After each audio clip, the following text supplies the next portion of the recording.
സമയം ഏകദേശം ഉച്ച കഴിഞ്ഞ് കാണും. ഉച്ചഭക്ഷണം കഴിച്ചുകൊണ്ട് ഒരു ഗ്രാമീണൻ തൻ്റെ കൃഷിയിടത്തിലേക്ക് ഇറങ്ങി. അവിടെ നിന്നും കൃഷിയിടത്തിലെ കള പറിച്ചു നീക്കുന്നതിൻ്റെ ജോലിയിലായിരുന്നു അയാൾ. അതിൽ മാത്രമായിരുന്നു അയാളുടെ ശ്രദ്ധ. അങ്ങനെ നിൽക്കുമ്പോഴാണ് അയാൾ പോലും അറിയാതെ ഒരു വിപത്ത് തൻ്റെ പിന്നിലേക്ക് നടന്നെടുത്തുകൊണ്ടിരുന്നത്. സ്വപ്നത്തിൽ പോലും അദ്ദേഹം വിചാരിച്ച് കാണില്ല അങ്ങനെ ഒരു ആപത്ത് അദ്ദേഹത്തിന് വരുമെന്ന്. എന്നാൽ ഗ്രാമത്തിലെ ആളുകൾക്കെല്ലാം നല്ലപോലെ തന്നെ അറിയാവുന്ന ഒരു കാര്യമുണ്ട്. രാത്രിയായി കഴിഞ്ഞാൽ വനമിറങ്ങി ഒരു കൊമ്പൻ ഗ്രാമത്തിലേക്ക് വരുമെന്ന്. അത് നാശനഷ്ടം വരുത്തുമെന്ന്.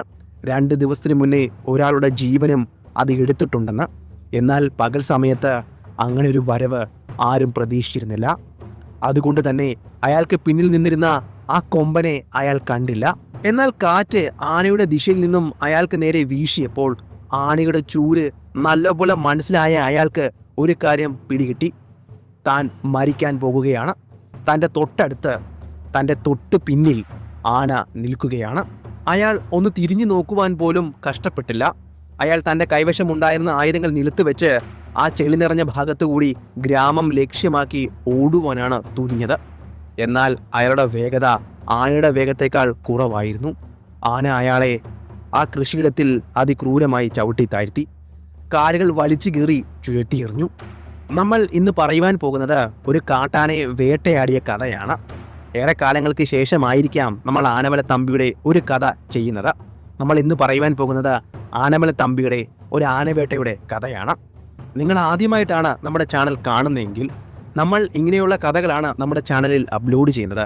നിങ്ങൾക്ക് കഥകൾ ഇഷ്ടമാണെങ്കിൽ ചാനൽ ഒന്ന് സബ്സ്ക്രൈബ് ചെയ്ത് വെക്കുക. അതുപോലെ വീഡിയോ നിങ്ങൾ ഒന്ന് ലൈക്ക് ചെയ്യുവാൻ മറക്കല്ലേ. അതുപോലെ നിങ്ങളുടെ വിലയേറിയ അഭിപ്രായങ്ങൾ കമൻറ്റായും താഴെ രേഖപ്പെടുത്തുക. അപ്പോൾ വീഡിയോ ഒന്ന് ഹൈപ്പ് ചെയ്യുവാനും മറക്കണ്ട. ഇനി കൂടുതൽ കാര്യങ്ങൾ പറഞ്ഞ് ഞാൻ നിങ്ങളെ മുഷിപ്പിക്കുന്നില്ല. നമുക്കിനിയും നേരെ കഥയിലേക്ക് പോകാം. Welcome back to sniper school കഥകളിലൂടെ.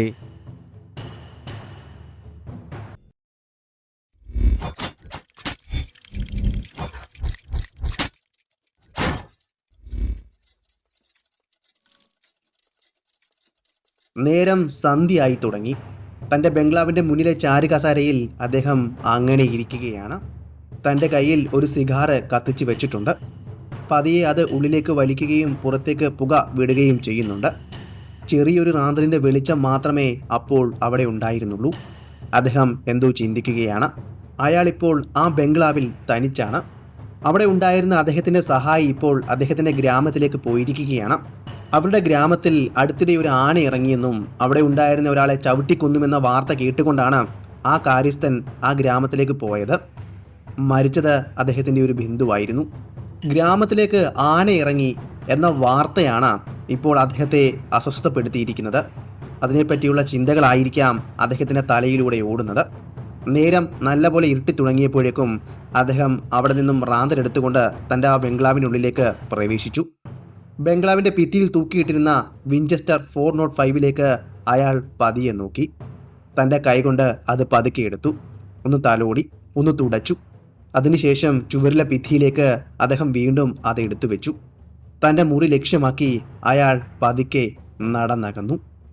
2 ദിവസങ്ങൾക്കപ്പുറം ഗ്രാമത്തിലേക്ക് പോയ ആ കാര്യസ്ഥനുണ്ടല്ലോ, മടങ്ങി ബംഗ്ലാവിലേക്കെത്തി. അയാളും വരുന്നതും കാത്ത് ഞാൻ അക്ഷമനായി അങ്ങനെ ഇരിക്കുകയായിരുന്നു. അയാൾ ഉച്ച കഴിഞ്ഞതോടെയാണ് അവിടേക്ക് എത്തിയത്. അവിടുത്തെ വിശേഷങ്ങൾ എന്താണെന്നും എന്താണ് അവിടെ സംഭവിച്ചതെന്നും അറിയുവാൻ ഞാൻ വ്യഗ്രതയോടെ കാത്തിരുന്നു. അയാൾ വന്ന ഉടനെ തന്നെ അയാളുടെ കാര്യങ്ങൾ ചോദിച്ചു മനസ്സിലാക്കി. ഏകദേശം 2-3 ആഴ്ചകൾ കൊണ്ട് അവിടെ ഒരു ആനയുടെ ശല്യം പതിവായുണ്ട്. ആളുകളെ ആദ്യമൊന്നും അത് ആക്രമിച്ചിരുന്നില്ല. എന്നാൽ കഴിഞ്ഞ 2-3 ദിവസങ്ങൾക്ക് മുന്നെയാണ് ഗ്രാമത്തിൽ അങ്ങനെ ഒരു അനിഷ്ട സംഭവം നടന്നതെന്നും അയാൾ പറഞ്ഞു. അവൻ അവിടുത്തെ കൃഷിവിളകളെല്ലാം നശിപ്പിച്ചു തുടങ്ങി. അതിൽ പ്രകോപിതനായ ഒരു ഗ്രാമീണൻ അതിനെ പ്രകോപിപ്പിച്ചു. അതിനേരെ കല്ലുകൾ വലിച്ചെറിഞ്ഞു. അതിൽ പ്രകോപിതം കൊണ്ടായിരിക്കാം ആന അയാൾക്ക് നേരെ ആക്രമണം അഴിച്ചുവിട്ടത്. അവിടുത്തെ കൃഷിയിടത്ത് നിലത്തേക്ക് അവനെ തട്ടിയിട്ടു. അതിനുശേഷം അവൻ്റെ കൂർത്ത വളഞ്ഞ വെളുത്ത കൊമ്പുകൾ കൊണ്ട് അവൻ്റെ നെഞ്ചിലേക്കും വയറ്റിലേക്കും ആഞ്ഞാഞ്ഞു കുത്തി. നിലത്തിട്ട് കുത്തി. ഗ്രാമീണൻ്റെ ജീവൻ പൊലിഞ്ഞു പോയിട്ടും അവൻ്റെ കലി അടങ്ങിയിട്ടുണ്ടായിരുന്നില്ല. അവൻ അവിടുത്തെ മണ്ണിൽ അയാളെ ചവിട്ടി അരച്ചു. ബഹളം കേട്ട് അവിടെ കൂടി വന്ന ഗ്രാമീണർ കണ്ടത് ചെളിയിൽ താന്നു കിടക്കുന്ന ആ ഗ്രാമീണൻ്റെ ശരീരമായിരുന്നു. കാലുകൾ മുകളിലേക്ക് പൊങ്ങി ശരീരം നിലത്തേക്ക് ചെളിയിലേക്ക് താന്നു കിടക്കുന്നു. ക്രുദ്ധനായ കാട്ടാന ചിഹ്നം വിളിച്ചുകൊണ്ട് അയാൾക്കരികിൽ തന്നെ നിൽക്കുന്നു. ഗ്രാമത്തിലെ ആളുകൾ അലറിക്കൊണ്ട് ആനയുടെ അരികിലേക്ക് പോയി എങ്കിലും ആന ഒരടി പോലും പിന്നിലേക്ക് പോയില്ല. അത് വീണ്ടും ചിഹ്നം വിളിച്ചുകൊണ്ട് ആൾക്കൂട്ടത്തിൻ്റെ അരികിലേക്ക് ഓടി. അത് കണ്ടതും ആളുകൾ ഒന്നും ഭയന്നു.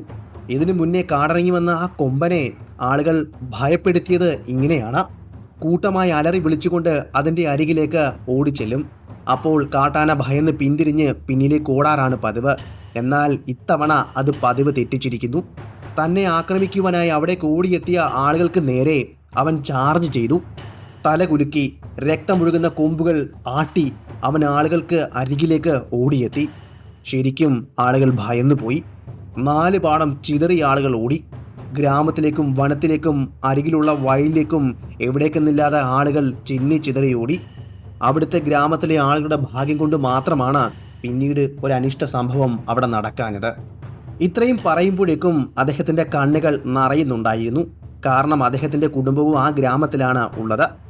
അയാൾ പറഞ്ഞു, സാഹിബ്, ആ ആനയുടെ കയ്യിൽ നിന്നും എങ്ങനെയെങ്കിലും ആ ഗ്രാമത്തെ അങ്ങ് രക്ഷിക്കണം. ആ സംഭവത്തിന് ശേഷം പിന്നീട് ആനയുടെ എന്തെങ്കിലും ഒരു ശല്യം ആ ഗ്രാമത്തിലുണ്ടായോ? ഞാൻ അയാളോട് ചോദിച്ചു. തലേന്ന് രാത്രിയിലും ആന ഗ്രാമത്തിലെത്തിയിരുന്നു. എന്നാൽ അനിഷ്ട സംഭവങ്ങൾ ഒന്നും തന്നെ ഉണ്ടായില്ല.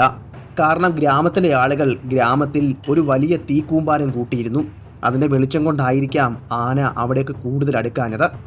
പക്ഷേ ക്രുദ്ധനായി നിൽക്കുന്ന ആനയുടെ കയ്യിൽ നിന്നും എത്ര നാൾ ആ ഗ്രാമത്തെ ഇങ്ങനെ സംരക്ഷിച്ച് നിർത്തുവാൻ കഴിയും സാഹിബ്? അതിനെ കൊല്ലുകയല്ലാതെ മറ്റ് മാർഗങ്ങൾ ഒന്നും തന്നെയില്ല. ഞാനപ്പോൾ അയാളോട് ചോദിച്ചു, ആ ഒരു കാരണം കൊണ്ട് മാത്രമാണോ ആ ആന ക്രുദ്ധനായി തീർന്നത്?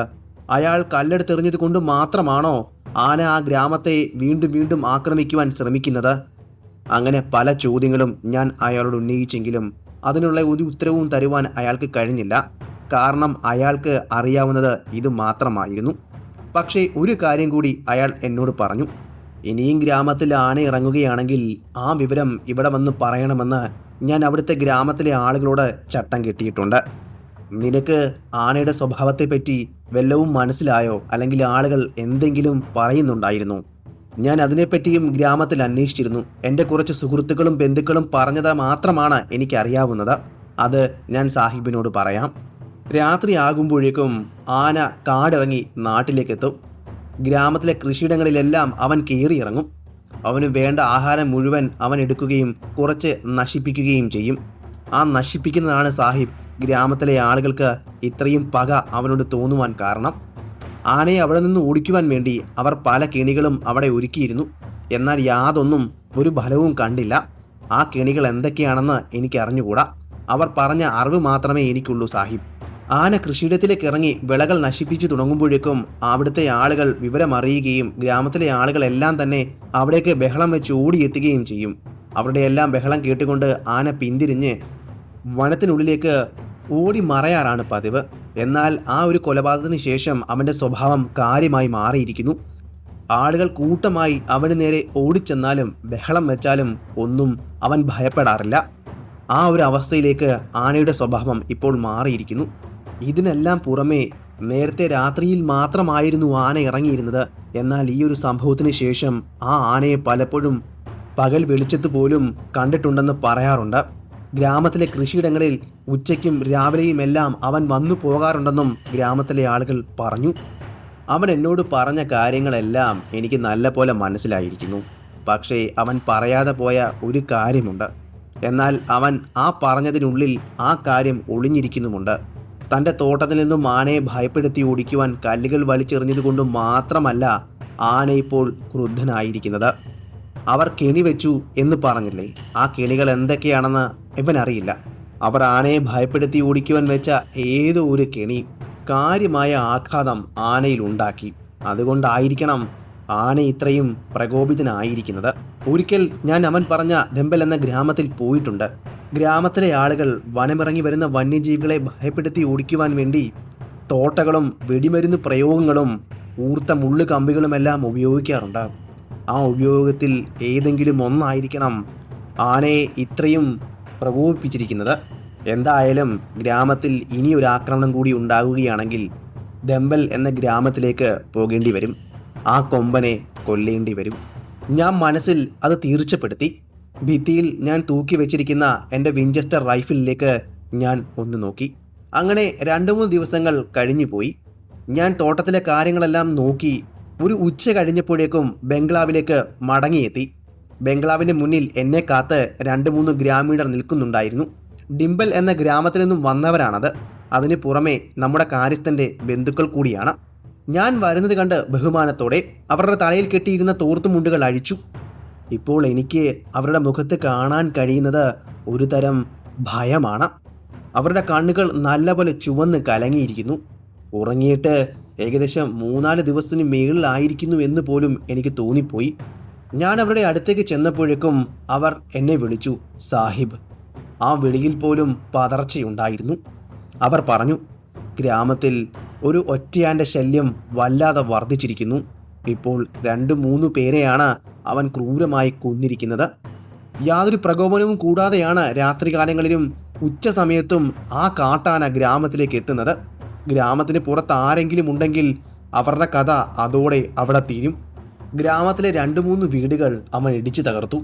ഒരു കട പൂർണ്ണമായും അവൻ തകർത്തു. ഗ്രാമത്തിലെ പല കൃഷിയിടങ്ങളും അവൻ 3/4 ഭാഗവും നശിപ്പിച്ചിട്ടിരിക്കുകയാണ് സാഹിബ്. ഇനിയും ഞങ്ങൾക്ക് യാതൊരു വഴിയുമില്ല. ഞങ്ങളുടെ ആളുകൾ ഭയന്നു വിറച്ച് 3-4 ദിവസമായി അവരുടെ കൃഷിയിടങ്ങളിലേക്ക് ചെന്നിട്ട് അവരുടെ കൃഷിയെല്ലാം നാശത്തിൻ്റെ വക്കിലാണ്.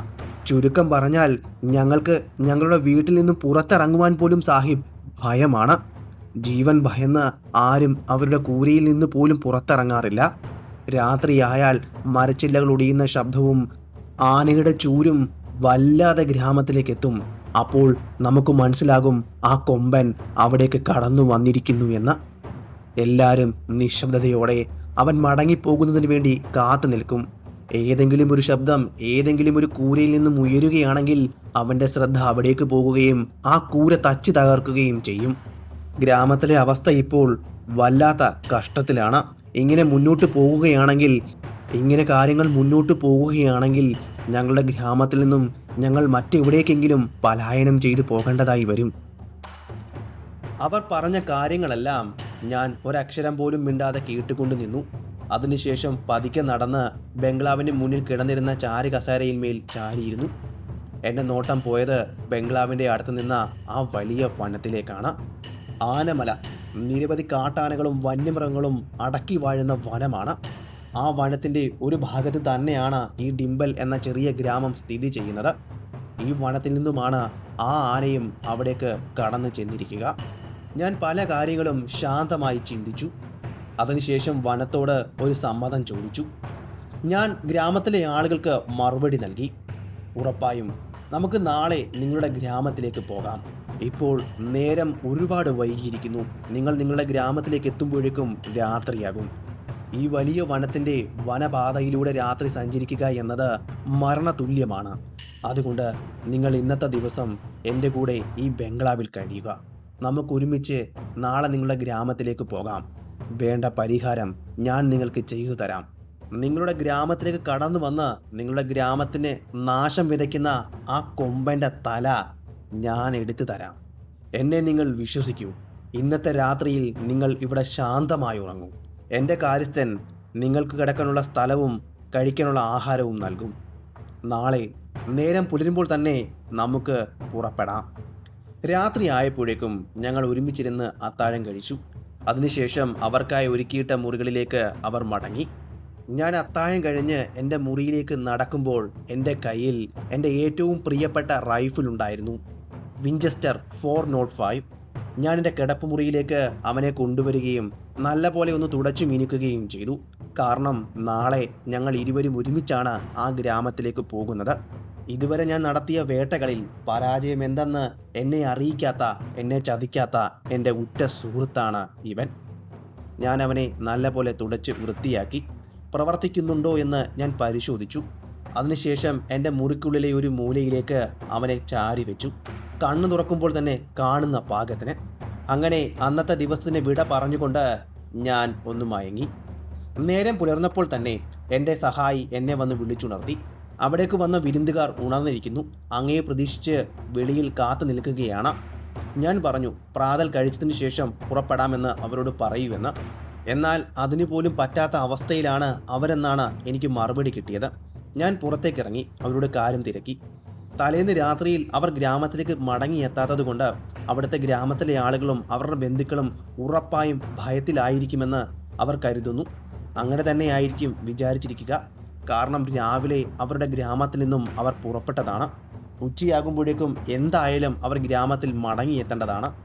നേരം ഇരുട്ടി വെളുത്തിട്ടും അവർ ഗ്രാമത്തിലേക്ക് മടങ്ങിയെത്താത്തത് കൊണ്ട് ഇപ്പോൾ തന്നെ അവരുടെ ഗ്രാമത്തിൽ കരച്ചിലും പിടിച്ചിലും എല്ലാം തുടങ്ങിയിരിക്കണം. ഇനിയും വൈകിക്കഴിഞ്ഞാൽ ആപത്താണ് സാഹിബ്. അങ്ങനെയാണെങ്കിൽ നമുക്ക് പുറപ്പെടാം. ഞാനൊന്ന് ഫ്രഷായിട്ട് വരാം. ഞാൻ ബംഗ്ലാവിലേക്ക് നടന്നു കയറി എൻ്റെ മുറിക്കുള്ളിലേക്ക് കയറി. വേട്ടയ്ക്ക് ആവശ്യമായ സാധനങ്ങളെല്ലാം എൻ്റെ ചെറിയ ബാഗിനകത്തും മറ്റും നിറച്ചു. ഒരു വേട്ടക്കത്തി എൻ്റെ അരയിലേക്ക് വെച്ചു. കുറച്ച് തിരകൾ ഞാൻ എടുത്തു. വെടിയുണ്ടകൾ നിറയ്ക്കുന്ന പൗച്ചിലേക്ക് നിറച്ചു. ഏകദേശം 14-15 തിരകളോളം ഞാൻ കരുതിയിട്ടുണ്ട്. സാധന സാമഗ്രികളെല്ലാം സജ്ജമാക്കി ഞാൻ ബൂട്ടുമെല്ലാം ധരിച്ചുകൊണ്ട് പുറത്തേക്കിറങ്ങി.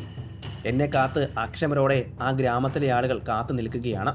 അങ്ങനെ അവരോടൊപ്പം ഞാൻ ഗ്രാമത്തിലേക്ക് പുറപ്പെട്ടു. എൻ്റെ സാധന സാമഗ്രികളെല്ലാം അവർ ചുമന്നു. ഞാൻ അവർക്ക് മുന്നിലും അവർ എനിക്ക് പിന്നിലുമായാണ് ആ വനത്തിലൂടെ നടന്നത്. ഏകദേശം ഉച്ച കഴിഞ്ഞതോടെ ഞങ്ങൾ ഡിംബൽ എന്ന ഗ്രാമത്തിൽ എത്തിച്ചേർന്നു.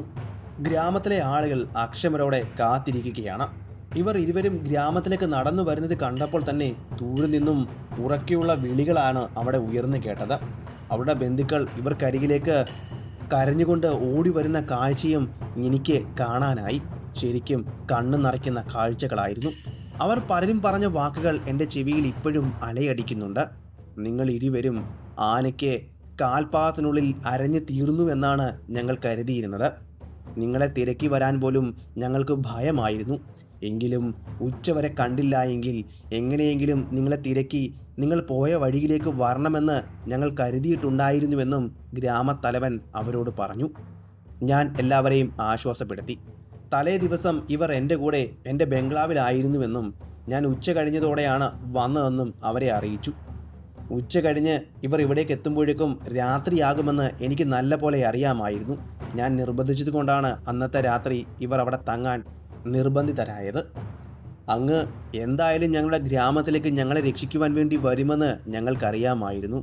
അതുകൊണ്ട് തന്നെ നിങ്ങൾക്ക് താമസിക്കാനുള്ള താമസ സൗകര്യങ്ങളെല്ലാം ഞങ്ങൾ ഇവിടെ ഒരുക്കിയിട്ടുണ്ട്, ഞങ്ങളുടെ ഗ്രാമത്തിൽ തന്നെ. ഞാൻ പതിയെ ആ ഗ്രാമത്തിലൂടെ നടന്നു. ഗ്രാമത്തിലെ പല കുടിലുകളും ഇപ്പോൾ വിജനമായി കിടക്കുകയാണ്. വിജനമായി കിടക്കുകയല്ല, ഗ്രാമത്തിൻ്റെ കുടിലിനുള്ളിൽ ആളുകളുണ്ട്. എന്നാൽ അവരുടെ ശബ്ദമൊന്നും പുറത്തേക്ക് വരുന്നില്ല എന്ന് മാത്രം. അവരുടെ ഗ്രാമത്തിലെ കടകമ്പോളങ്ങളെല്ലാം അടച്ചിരിക്കുന്നു. കന്നുകാലി തൊഴുത്തിനു മുന്നിൽ ഒരു കൂന പുല്ലുപോലും കാണാൻ കഴിയാത്ത അവസ്ഥ. കന്നുകാലികൾ വിശന്ന് കരയുകയാണ്. അവർക്ക് വിശപ്പടക്കുവാൻ വേണ്ടിയായിരിക്കാം അവർക്ക് മുന്നിൽ വെള്ളം പാത്രങ്ങളിൽ നിറച്ചു വെച്ചിരിക്കുന്നത്. ഒരുപക്ഷെ അത് കുടിച്ച് അവർ വിശപ്പടക്കുമായിരിക്കാം. ഗ്രാമത്തിലെ തെരുവുകൾ ഇപ്പോൾ വിജനമാണ്. അങ്ങനെ വിജനമായി കിടന്ന തെരുവിലൂടെ ഞാൻ നടന്നു. എനിക്കായി ഒരുക്കിയിട്ടിരുന്ന ആ ചെറിയ കുടിലിനുള്ളിലേക്ക് പ്രവേശിച്ചു. എൻ്റെ സാധന സാമഗ്രികളെല്ലാം ഞാൻ അവിടെ വെച്ചു. രാവിലത്തെ പ്രാതൽ കഴിച്ചില്ല. ഉച്ചക്കത്തെ ഉച്ചഭക്ഷണവും കഴിച്ചിട്ടില്ല. വിശപ്പ് എന്നെ വല്ലാതെ തളർത്തിയിരുന്നു. അങ്ങനെ ഇരിക്കുമ്പോഴാണ് കുടിലിലേക്ക് എനിക്ക് കഴിക്കുവാൻ വേണ്ടിയുള്ള ആഹാരവുമായി 2 കുട്ടികൾ കടന്നു വന്നത്. തൊട്ടടുത്തുള്ള വീട്ടിലെ കുട്ടികളായിരുന്നു അവർ. എനിക്കുള്ള ആഹാരവുമായി വന്നതായിരുന്നു. അവർ എനിക്ക് ആഹാരം തന്നിട്ട് എൻ്റെ ചുറ്റും നിന്ന് കറങ്ങി. എൻ്റെ സാധന സാമഗ്രികളെല്ലാം അവർ തൊട്ടു നോക്കി. അതിൽ ഒരു കുട്ടിയുടെ കണ്ണ് എൻ്റെ റൈഫിളിലായിരുന്നു. ആ റൈഫിൾ അവനൊന്ന് തൊട്ടു നോക്കണമെന്ന ആഗ്രഹം എന്നോട് പറഞ്ഞു. ഞാൻ അവനോട് പറഞ്ഞു, നീ ഒന്ന് തൊട്ടു നോക്കിക്കോ, ആ ട്രിഗറിൽ പിടിച്ച് അമർത്തരുത്. ആ ബാലൻ പതിയെ എൻ്റെ റൈഫിൾ ഇരുന്ന സ്ഥാനത്തേക്ക് പോവുകയും അവൻ പതിയെ ഒന്ന് തൊട്ട് തലോടി നോക്കുകയും ചെയ്തു. അതിനുശേഷം ചിരിച്ചുകൊണ്ട് അവർ ഇരുവരും അവരുടെ കുടിനുള്ളിലേക്ക് ഓടിപ്പോയി. അവർ എനിക്കായി ഒരുക്കിയിരുന്ന ആ ഭക്ഷണം കഴിച്ച് ഞാൻ എൻ്റെ വിശപ്പ് അടക്കി. യാത്രാക്ഷീണം നല്ല പോലെ തന്നെ എനിക്കുണ്ടായിരുന്നു. അതുകൊണ്ട് തന്നെ ഞാൻ പതിയെ ഒരു മയക്കത്തിലേക്ക് പോയി. പിന്നെ കണ്ണു തുറക്കുമ്പോഴേക്കും രാത്രിയായി കഴിഞ്ഞിരുന്നു. ഗ്രാമം തികഞ്ഞ നിശബ്ദതയിലും. ഞാൻ കിടക്കുന്ന കുടിലിൻ്റെ ജനാലയിലൂടെ ഞാൻ പുറത്തേക്ക് നോക്കി. ഗ്രാമത്തിൻ്റെ ഒത്ത നടുക്കായി ഒരു ചെറിയ ആഴി കൂട്ടിയിട്ടിരിക്കുന്നു. തീ ആളിക്കത്തുന്നുണ്ട്. ആ തീയിൽ വിറക് കഷ്ണങ്ങൾ ഞെരിഞ്ഞമ്പരുമ്പോഴുണ്ടാകുന്ന ശബ്ദം ആ തികഞ്ഞ നിശബ്ദതയിൽ വ്യക്തമായി കേൾക്കാൻ കഴിഞ്ഞു. ഞാൻ എൻ്റെ ചെവി കൂർപ്പിച്ചു. ആന അവിടെ ഉള്ളതിൻ്റെ യാതൊരു ലക്ഷണങ്ങളും എനിക്കറിയുവാൻ സാധിച്ചില്ല. വീണ്ടും സമയം കുറേ മുന്നിലേക്ക് പോയി. ഗ്രാമത്തിൻ്റെ നടുക്കായി കൂട്ടിയിട്ടിരിക്കുന്ന തീ അണഞ്ഞു. അതിൽ നിന്നുള്ള പുകയുടെ ഗന്ധം ആ ഗ്രാമത്തിലാകെ വ്യാപിച്ചു. സമയം ഇപ്പോൾ അർദ്ധരാത്രി കഴിഞ്ഞിരിക്കുന്നു. കുറച്ചു നേരം കൂടി മുന്നിലേക്ക് പോയപ്പോൾ ഗ്രാമത്തിലൂടെ ഉറച്ച കാൽവെപ്പോടെ ഏതോ ഒരു മൃഗം നടന്നു പോകുന്നതിൻ്റെ ശബ്ദം വ്യക്തമായി തന്നെ കേൾക്കാൻ സാധിച്ചു. അതെ, നല്ല ഭാരമേറിയ കാൽവെപ്പുകളാണ്. ഞാൻ തിരയുന്ന ആ മൃഗം, ആ ആന അവൻ തന്നെയാണ്. ഇപ്പോൾ അത് ഗ്രാമത്തിലേക്ക് പ്രവേശിച്ചിരിക്കുന്നു. തികഞ്ഞ നിശബ്ദതയോടെ ഗ്രാമം ഇപ്പോൾ ഉറ്റുനോക്കുകയാണ്. ഞാനിരിക്കുന്ന കുടിലിലേക്കായിരിക്കണം ആളുകൾ ഉറ്റുനോക്കുന്നത്. ഞാൻ ജനാലിലൂടെ പുറത്തേക്ക് നോക്കി. ചുറ്റും അന്ധകാരം വ്യാപിച്ചിരിക്കുന്നു. ഒന്നും കാണുവാൻ കഴിയുന്നില്ല. ചെറിയൊരു ചന്ദ്രൻ്റെ നിലാവുണ്ടെങ്കിലും ആ നിലാവെളിച്ചത്തിൽ ചുറ്റുപാടും വ്യക്തമായി ഒന്നും കാണാൻ കഴിയുന്നില്ല. എല്ലാം അവ്യക്തമാണ്. പിന്നെ ആനയുടെ നിറം കറുപ്പാണ്. വലിയ മരങ്ങളുടെ നിഴലിലേക്ക് ഇഴുകിച്ചേരുന്ന രീതിയിലാണ് രാത്രിയിൽ അവൻ്റെ നിപ്പും. അനങ്ങാതെ, തികച്ചും അനങ്ങാതെ ഒരു പാറക്കല്ല് പോലെ എത്ര സമയം വേണമെങ്കിലും നിൽക്കുവാൻ അവയ്ക്ക് സാധിക്കും. ഗ്രാമത്തിലെങ്ങും പതിയെ ആനയുടെ ചൂര് പടരുവാൻ തുടങ്ങി. ആന ഇപ്പോൾ ഗ്രാമത്തിൽ നടക്കുകയാണ്. അവൻ്റെ ഇരയ്ക്ക് വേണ്ടിയുള്ള തിരച്ചിലായിരിക്കാം അവൻ. കുറച്ച് സമയം കൂടി മുന്നിലേക്ക് ചെന്നപ്പോൾ ഗ്രാമത്തിൻ്റെ മറ്റൊരു ഭാഗത്തു നിന്നും ആനയുടെ ചിഹ്നം വിളി ഉയർന്നു കേട്ടു. കൂരകളിൽ താമസിക്കുന്ന ഗ്രാമീണരുടെ മനസ്സിലേക്ക് അപ്പോൾ കടന്നു വന്ന വികാരം എന്താണെന്ന് ഊഹിക്കുവാൻ കഴിയുമല്ലോ. അവരുടെ സിരകളിലൂടെ ഓടുന്ന രക്തം ഒരു നിമിഷത്തേക്ക് കട്ട പിടിച്ച് കാണണം. ഞാൻ തികഞ്ഞ നിശബ്ദതയോടെ ജനാലിലൂടെ പുറത്തേക്ക് നോക്കി. അവനെ ഒരു നോക്ക് കാണണം എന്ന ചിന്തയോടെയാണ് ഞാൻ പുറത്തേക്ക് നോക്കിയത്. എന്നാൽ എനിക്കെങ്ങും അവനെ കാണുവാൻ കഴിഞ്ഞില്ല. ചുറ്റും ഇരുട്ട് മാത്രം. എൻ്റെ കണ്ണുകൾ അവന് വേണ്ടി തിരയുകയാണ്. ഞാൻ പതിയെ ഒന്ന് എഴുന്നേറ്റു. വീണ്ടും കട്ടിലിലേക്ക് വന്നിരുന്നു. എന്ത് ചെയ്യണമെന്ന് ഞാൻ ചിന്തിച്ചു. ഇന്നത്തെ രാത്രി കൊണ്ട് ഇതിനൊരു തീരുമാനമുണ്ടാക്കണമെന്നാണ് എൻ്റെ ആഗ്രഹം. ഞാൻ പതിയെ എൻ്റെ വിൻചെസ്റ്ററിലേക്ക് നോക്കി. അതിൻ്റെ അരികിലേക്ക് ഞാൻ നടന്നു. പതിയെ ഞാൻ എൻ്റെ റൈഫിൾ കയ്യിലെടുത്തു. സേഫ്റ്റി ക്യാച്ച് റിമൂവ് ചെയ്തു. പിന്നെ ഒന്നും ഞാൻ ചിന്തിച്ചില്ല. കൂരയുടെ വാതിലിൻ്റെ അരികിലേക്ക് നടന്നു. വാതിൽ തുറന്ന് പുറത്തേക്ക് നടക്കുവാനും വിജനമായ ഗ്രാമത്തിലൂടെ നടന്ന് ആനയുടെ അരികിൽ എത്തിച്ചേർന്ന് അതിനെ വെടിവെച്ചിടാനുമായിരുന്നു എൻ്റെ ചിന്ത. ഞാനിപ്പോൾ ലക്ഷ്യം വെച്ച് പോകേണ്ടത് അവിടെ ആഴി കൂട്ടിയിരുന്നില്ലേ ആ തീ, അതിൻ്റെ അരികിലേക്കാണെന്ന് എനിക്ക് നല്ല പോലെ അറിയാമായിരുന്നു. അതിൻ്റെ അരികിൽ ചെന്ന് നിന്നുകൊണ്ട് ആനയുടെ ശ്രദ്ധ എന്നിലേക്ക് പിടിച്ചു പറ്റണം. ആന എന്നിലേക്ക് ചാർജ് ചെയ്തു വരുന്ന ആ നിമിഷം അതിൻ്റെ മർമ്മം നോക്കി അടിച്ച് വീഴ്ത്തണം. ഇതായിരുന്നു എൻ്റെ ലക്ഷ്യം. മറ്റൊരു പദ്ധതിയും ഇന്നത്തെ ഈ രാത്രിയിൽ എനിക്കുണ്ടായിരുന്നില്ല. ഞാൻ രണ്ടും കൽപ്പിച്ചുകൊണ്ട് മരണത്തെ മുഖാമുഖം കണ്ടുകൊണ്ട് കൂരയുടെ വാതിൽ തുറന്നു പുറത്തേക്ക് ഇറങ്ങി. എങ്ങും ഇരുട്ടും നിശബ്ദതയും മാത്രമായിരുന്നു. നരഭോജിയായ ഒരു കടുവയെ വേട്ടയാടുന്നത് ഇതിലും എളുപ്പമായിരുന്നു എന്ന് ഞാൻ എൻ്റെ മനസ്സിൽ ചിന്തിച്ചു.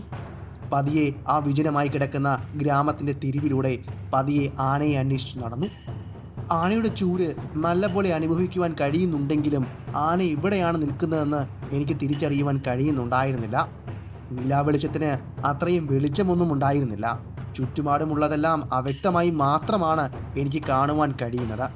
ഞാൻ എൻ്റെ പദ്ധതി പ്രകാരം ആ തീ കൂട്ടിയിട്ടിരുന്ന ആ കനലുകളില്ലേ, ഇപ്പോൾ കത്തിജ്വലിക്കുന്ന കനലുകൾ, ആ കനലുകൾ ലക്ഷ്യമാക്കി ഞാൻ നടന്നു. ഏതാനും നിമിഷങ്ങൾക്കുള്ളിൽ തന്നെ ഇപ്പോൾ ജ്വലിച്ചുകൊണ്ടിരിക്കുന്ന കനലുകളുണ്ടല്ലോ, ആ വിറകഷ്ണത്തിൻ്റെ എല്ലാം കനലുകൾ അതിൻ്റെ അരികിലേക്ക് എത്തിച്ചേർന്നു. നല്ലപോലെ പുക അവിടെ നിന്നും പുറത്തേക്ക് വരുന്നുണ്ടായിരുന്നു. ഞാൻ അവിടെ നിന്നും ചുറ്റുപാടും നോക്കി.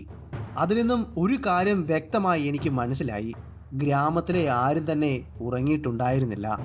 ഗ്രാമത്തിൻ്റെ ജനാലകളുടെ ഓരോ കണ്ണുകളും എനിക്ക് വ്യക്തമായി കാണാൻ കഴിഞ്ഞു.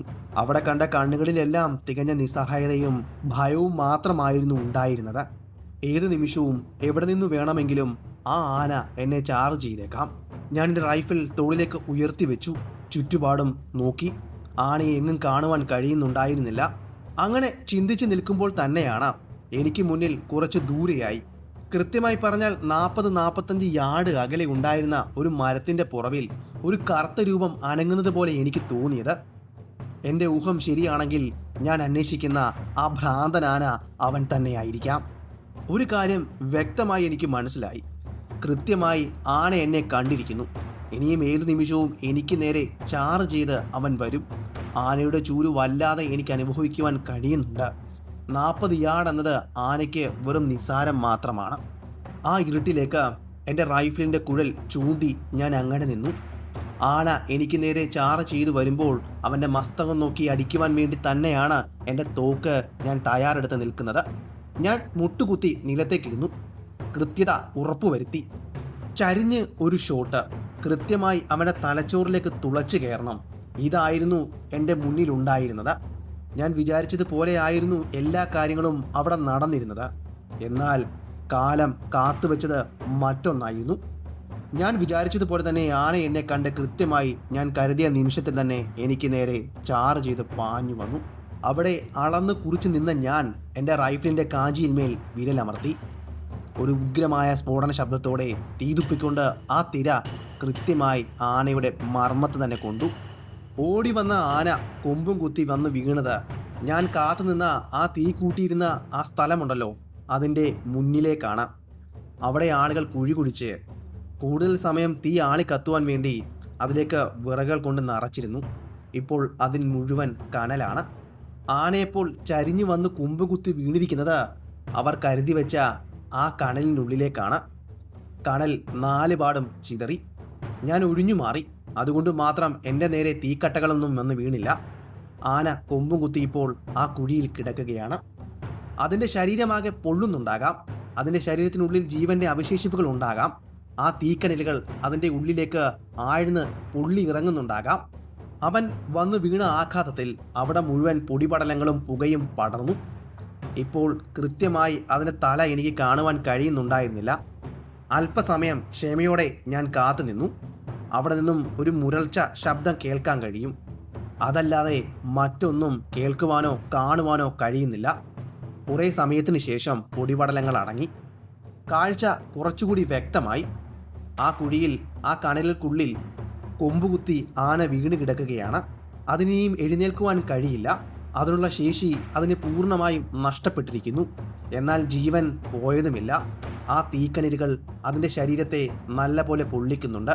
മാംസം വേവുമ്പോഴുണ്ടാകുന്ന ഒരു മണമുണ്ടല്ലോ, ആ മണം നല്ല പോലെ അവിടെ നിൽക്കുമ്പോൾ അറിയുവാൻ സാധിക്കും. ഈ ഗ്രാമത്തിലെ ആളുകളുടെ വേദന ഇഞ്ചിഞ്ചായി അതിന് സമ്മാനിച്ചതുപോലെയാണ് എനിക്കത് തോന്നിയത്.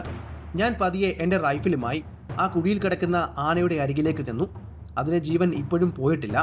ഞാൻ എൻ്റെ റൈഫിൽ അതിൻ്റെ തലയോട് ചേർത്ത് വെച്ച് ഒരു തിര കൂടി അതിൻ്റെ തലയോട്ടിലേക്ക് പായിച്ചു. അതോടുകൂടി അതിൻ്റെ ജീവൻ പൂർണ്ണമായും നഷ്ടമായി. ക്ലോസ് റേഞ്ചിലുള്ള അതിമാരകമായ ഷോട്ടാണ് അതിൽ നിന്നും പാഞ്ഞത്. ഉറപ്പായും അതിൻ്റെ തലച്ചോറ് ചിതറിച്ച് കാണണം. അവസാനത്തെ തിരയും എൻ്റെ റൈഫിൽ നിന്നും പോയതോടെ ഗ്രാമം ഉണർന്നു. ഗ്രാമത്തിലെങ്ങും ആർപ്പുവിളികളും ബഹളങ്ങളുമായി. അവരെല്ലാവരും ഒരുമിച്ച് എൻ്റെ അരികിലേക്ക് ഓടിയെത്തി. ഗ്രാമം പെട്ടെന്ന് ഉണർന്നതുപോലെയാണ് എനിക്ക് അനുഭവിക്കുവാൻ കഴിഞ്ഞത്. പിന്നെ അവർ ആന ചത്തുകിടക്കുന്നതിന് ചുറ്റും നൃത്തം ചെയ്യുകയും പാട്ട് പാടുകയും ആനയെ ശപിക്കുകയും തുപ്പുകയും എല്ലാം ചെയ്യുന്നുണ്ടായിരുന്നു. എല്ലാം വന്യമായ രീതിയിലാണ് എനിക്ക് തോന്നിയത്. നേരം പുലർന്നപ്പോൾ ആനയുടെ ശരീരത്തിൽ നിന്നും ആ നീളമേറിയ കൊമ്പുകൾ അവർ ഊരി എനിക്ക് നൽകി. അതിനുശേഷം ആ ഗ്രാമത്തിൽ നിന്നും ആനയുടെ ശരീരം അവർ വെട്ടിമുറിച്ചുകൊണ്ട് വനത്തിലേക്ക് കൊണ്ടുപോയി. ഗ്രാമത്തിൻ്റെയും വനത്തിൻ്റെയും കവാടത്തിന് മുന്നിൽ ആനയുടെ തല വെട്ടി അവർ വെച്ചു പ്രദർശിപ്പിച്ചു. ബാക്കി ശരീരഭാഗങ്ങളെല്ലാം അവർ വനത്തിൽ കൊണ്ട് നിക്ഷേപിച്ചു. മറ്റു മൃഗങ്ങൾക്ക് അത് ഒരുപക്ഷെ ഭക്ഷണമായി മാറിയേക്കാം. അങ്ങനെ ഡംബൽ എന്ന ഗ്രാമത്തെ ബാധിച്ചിരുന്ന ഒറ്റയാൻ്റെ ശല്യം എന്നേക്കുമായി ഞാൻ അവസാനിപ്പിച്ചു. 3 പേരെയാണ് ആ ഒറ്റയാൻ ഇതിനോടകം കൊന്നിരിക്കുന്നത്. ഇനിയും ഗ്രാമത്തിലെ ആളുകൾക്ക് ശാന്തമായി ഉറങ്ങാം. നമ്മുടെ ഇന്നത്തെ കഥ ഇവിടം കൊണ്ട് അവസാനിക്കുകയാണ്. ഞാൻ ഇന്ന് പറഞ്ഞ ഈ കഥ നിങ്ങൾക്ക് ഇഷ്ടമായെങ്കിൽ ചാനൽ ഒന്ന് സബ്സ്ക്രൈബ് ചെയ്യുക. അതുപോലെ നിങ്ങളുടെ ഇഷ്ടം കമൻറ്റിലൂടെയും ലൈക്കിലൂടെയും അറിയിക്കുക. അപ്പോൾ പുതിയ വീഡിയോയുമായി അടുത്ത ദിവസം വരുന്നതായിരിക്കും. അതുവരെ ഗുഡ് ബൈ.